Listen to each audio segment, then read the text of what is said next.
The German soldiers were confident. It was the early afternoon of January 26, 1945, near the small French village of Holtzwihr, just west of Colmar. Snow covered the ground in uneven sheets, broken only by shell craters, shattered trees, and the bodies of men who had already fought and died that morning. Smoke drifted low across the fields. The Americans were pulling back. The Germans believed the fight was nearly over, and then they captured one man. He stood alone in the snow, calm, exhausted, and strangely amused. When they took his weapons, witnesses later said he smiled. A few seconds later, laughter came from his mouth. Less than 1 minute after that, 21 German soldiers were dead, and the battlefield was silent again. If you want more content like this, subscribe now and comment below. To understand how this happened, you have to understand the chaos of the Colmar Pocket. By January 1945, the war in Europe was clearly turning against Germany, but the fighting had not slowed. In eastern France, German forces were clinging desperately to a defensive bulge along the west bank of the Rhine River. This area became known as the Colmar Pocket, and it was one of the last major German footholds on French soil. Adolf Hitler had ordered it held at all costs. For the men on the ground, that order meant freezing temperatures, constant artillery fire, and brutal close-quarters combat in forests and villages reduced to rubble. The American unit pushing into this area was the 3rd Infantry Division, one of the most experienced divisions in the U.S. Army. They had already fought in North Africa, Sicily, Italy, and southern France. Their soldiers were battle-hardened, but even they were struggling in the snow and cold of Alsace, and German resistance was fierce. Machine guns were hidden in farmhouses, snipers fired from tree lines, mortars dropped without warning. Every advance cost lives. Among those American soldiers was First Lieutenant Audie Murphy.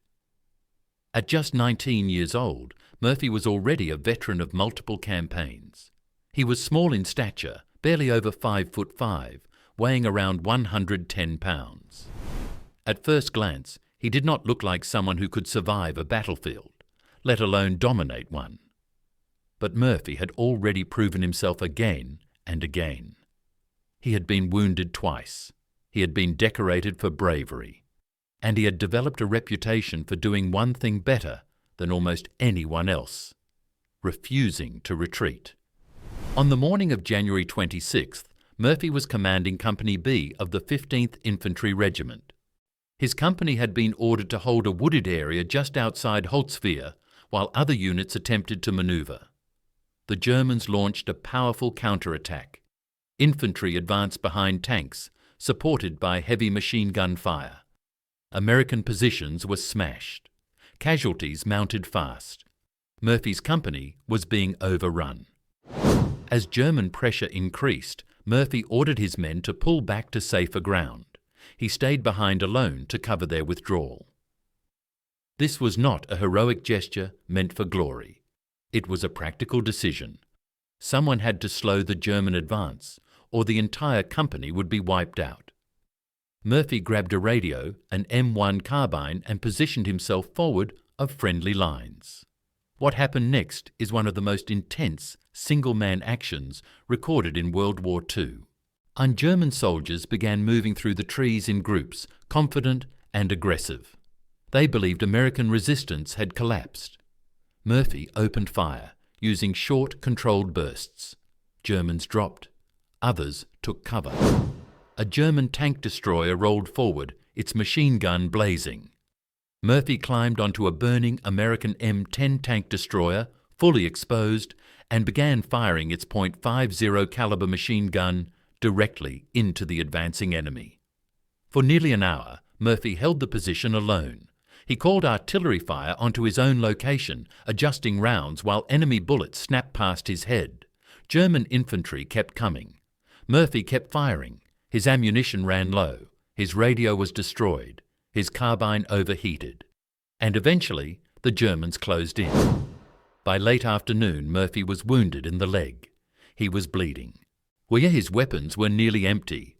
German soldiers finally managed to flank him. Surrounded, exhausted and injured, Murphy was forced off the burning tank. He had no ammunition left. He had no radio. He had no support. And for the first time that day, the Germans believed they had won. They captured him. German soldiers moved in cautiously, expecting resistance. But Murphy did not fight. He did not shout. He did not struggle. He allowed his weapons to be taken. One German officer reportedly spoke to him, surprised that such a young American officer had held them back for so long. Murphy looked at the men around him. Snow clung to their coats. Their faces were tense but satisfied. They believed they had captured a defeated enemy. That was when Murphy laughed. It was not loud. It was not mocking. It was a short, almost tired sound. But it confused the Germans. Murphy had nothing left. No visible weapon, no backup. And yet he laughed. For a brief moment, their focus shifted. Their guard dropped just enough. Murphy had noticed something critical. In the confusion of the capture, a German soldier had set down a loaded MP-40 submachine gun in the snow nearby. It was close, very close. Close enough for a man who had spent years reacting faster than most people could think. Murphy moved. In one fluid motion, he grabbed the MP-40, spun toward the cluster of German soldiers, and opened fire. At that range, there was no time to react. The first burst cut down several men instantly. Murphy kept firing, sweeping left to right, aiming centre mass, exactly as he had been trained. Germans fell into the snow. Some tried to run. Some froze. Some never even understood what was happening. The entire engagement lasted less than 1 minute. When it was over, 21 German soldiers lay dead or dying in the snow around him. Others fled into the trees, terrified and shocked by what they had just witnessed. Murphy did not chase them. His leg wound was worsening. He dropped the weapon and moved back toward American lines, limping through smoke and snow, alone once again. When Murphy reached his unit, his men could hardly believe he was alive. They had assumed he was dead or captured for good. Instead, he returned wounded, exhausted and quiet, as if what he had just done was simply another part of the job. The German attack collapsed shortly after. American forces regrouped and pushed forward. Holtzwihr would soon fall. The Colmar Pocket would eventually be eliminated. But among the men who fought there, the story of what happened that afternoon spread quickly. A single officer, captured, laughing. Then 21 enemy soldiers dead in 45 seconds. Audie Murphy never bragged about it. In later interviews, he rarely spoke of that moment. Like many combat veterans, he carried the memory quietly. The official report would later credit him with killing or wounding 50 German soldiers that day, destroying enemy positions, and saving his entire company from annihilation. For his actions at Holtzwihr, Audie Murphy was awarded the Medal of Honor, the highest military decoration in the United States. He received it on June 2, 1945, presented by General Dwight D. Eisenhower. Murphy was just 19 years old. He became the most decorated American soldier of World War II. But medals do not tell the full story.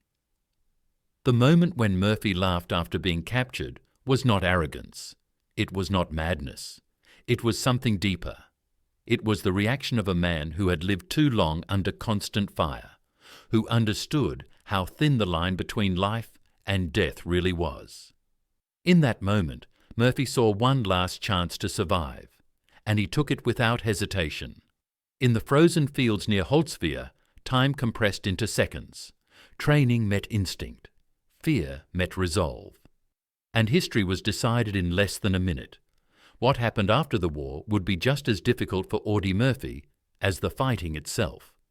Nightmares followed him home. So did guilt, anger, and memories he could not escape. The boy who laughed in the face of capture would spend years fighting a different kind of battle, a one without clear enemies or victory. After Holtzwihr, the war did not slow down for Audie Murphy. It simply moved forward, leaving deeper marks behind. In the weeks following January the 26th, 1945, the 3rd Infantry Division continued pushing east, clearing the last German resistance in Alsace. The fighting remained brutal. Villages were taken house by house. Forests hid machine guns and Panzerfaust teams. Every step forward felt earned in blood. Murphy stayed with his men, despite his wound, despite exhaustion, and despite the quiet shock many felt knowing what he had done only days earlier. News of Murphy's action spread through the division, then beyond it. Soldiers talked about the young lieutenant who refused to retreat, who called artillery on himself, who was captured and still found a way to fight back. But Murphy himself did not encourage the stories. He rarely spoke during downtime. He cleaned his weapons, checked on his men, and stared off into space more than before. Those closest to him noticed changes. He slept less. He startled easily. Loud noises made him tense. The battlefield had not broken him, but it had begun to carve something into him that would never fully fade. On March 13, 1945, Murphy was promoted to First Lieutenant. By that point, Germany was collapsing from all sides. American forces crossed the Rhine later that month.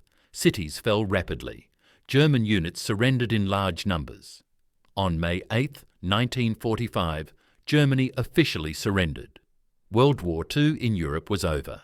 For millions, it was a moment of relief. For soldiers like Audie Murphy, it was something more complicated. When Murphy returned to the United States, he was treated as a national hero. Newspapers printed his photograph. Crowds applauded him. He was invited to parades and ceremonies. On June 2, 1945, at the headquarters of the U.S. Army in Germany, General Dwight D. Eisenhower personally placed the Medal of Honor around his neck. Murphy stood stiffly, uncomfortable with the attention. He later said that he felt he was accepting the medal on behalf of the men who never came home. By the end of the war, Audie Murphy had earned every major U.S. combat decoration for valor, as well as awards from France and Belgium. He was only 20 years old. To the public, he was a symbol of courage. To himself, he was a survivor who remembered too much. Returning to civilian life was harder than combat. Murphy struggled with what was then called battle fatigue, and what we now know as post-traumatic stress. He suffered from nightmares almost every night. He slept with a loaded pistol under his pillow. Sudden noises sent him diving for cover. He had flashes of memory where the war came rushing back without warning. In those moments, he was no longer in America. He was back in the snow near Holtzwihr, or in the hills of Italy, or on a dark road in southern France. There was little understanding of these conditions in the late 1940s. Many veterans were expected to simply move on. Murphy tried. He worked odd jobs. He struggled financially. At times, he battled anger and depression. Alcohol became a way to quiet his thoughts, though it never truly helped. Ironically, it was Hollywood that offered Murphy a kind of escape. Hollywood actor James Cagney noticed Murphy on the cover of Life magazine and helped him get a start in film. Murphy moved to California and began acting in westerns and war movies. His quiet intensity translated well on screen. Over time, he became a successful actor, appearing in more than 40 films. To audiences, he played heroes with steady hands and calm courage. Behind the scenes, the battle continued. In 1955, Murphy published his autobiography, To Hell and Back, named after the phrase many soldiers used to describe combat. The book was brutally honest for its time. Murphy wrote about fear, exhaustion, and the cost of survival. When the book was adapted into a film later that year, Murphy played himself. It became the highest-grossing film of that year. Yet reenacting his own battles reopened old wounds. The scenes that audiences saw as thrilling brought back memories he had tried to bury. Despite his struggles, Murphy continued to speak openly about the mental toll of war. He became one of the first public figures to openly discuss the lasting effects of combat stress. At a time when most veterans suffered in silence, Murphy pushed for better treatment and understanding. He testified before Congress, arguing for improved care for returning soldiers. In this way, he continued to serve long after the fighting ended. Audie Murphy died on May 28, 1971, in a plane crash near Roanoke, Virginia. He was 45 years old. The news shocked the nation. Thousands attended his funeral. He was buried at Arlington National Cemetery, where his grave remains one of the most visited. At his request, his headstone was simple, on no larger or more elaborate than those around it. Today, the fields near Holtzwihr are quiet. The snow that once soaked up blood has long melted. Trees have grown where tanks once burned, but the story remains. It is not a story about invincibility. It is a story about a moment when training, instinct, and desperation collided. A story about a young man pushed to the edge who found one last opening and acted without hesitation. When the Germans captured Audie Murphy that day, they saw a wounded officer with nothing left. What they did not see was everything he carried inside him: years of combat, endless close calls, the refusal to give up, the understanding that survival sometimes comes down to seconds. That laughter was not a joke. It was a release, a flash of clarity in the middle of chaos. And in 45 seconds, what history turned. This is why his story endures. Not because of the number of enemies killed, but because it reveals something uncomfortable and real about war. Courage does not always look loud. Survival does not always follow rules. And heroes are often the ones who carry the heaviest weight long after the shooting stops. In World War II, millions fought. Many showed bravery. Few faced a moment like the one near Holtzwihr and lived to tell it. Audie Murphy did, and in doing so, he left behind a story that still echoes through history, reminding us how thin the line between defeat and survival can be. If you want more content like this, subscribe now and comment below.